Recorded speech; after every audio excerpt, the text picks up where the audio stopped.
Here's the threaded end of the choke linkage, and I took the ball off the end just so I could get this out of the machine to work on.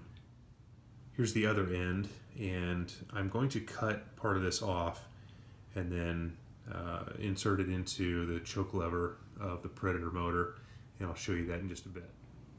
Okay, here you can see how much I cut off.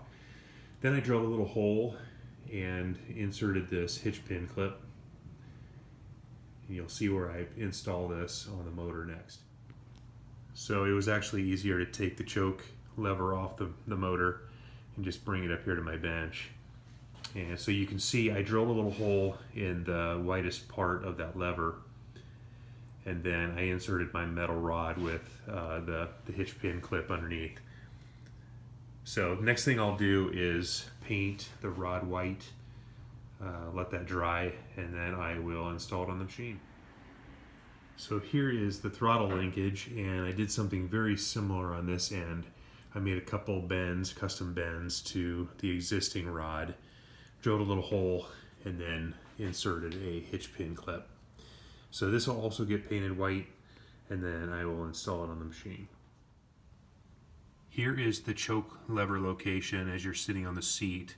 It's right next to the right hand steer lever, and I was able to maintain the rod linkage, and this is actually connected to the Predator choke linkage in the back, and I'll show you that just in a moment.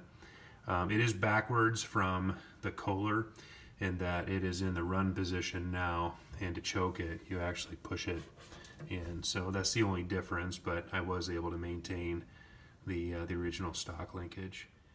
So next to the choke lever is the throttle lever, and it's just a simple linkage that goes back to the motor. It's got a spring there that gives it a little bit of friction against the body so that it's not just flopping around.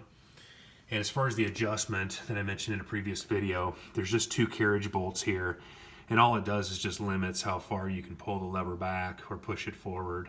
So that's where my adjustment is, and I'll show you what it looks like in the engine compartment here in a bit.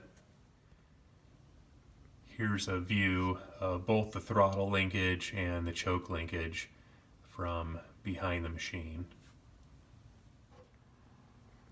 So here's what I did on the choke linkage.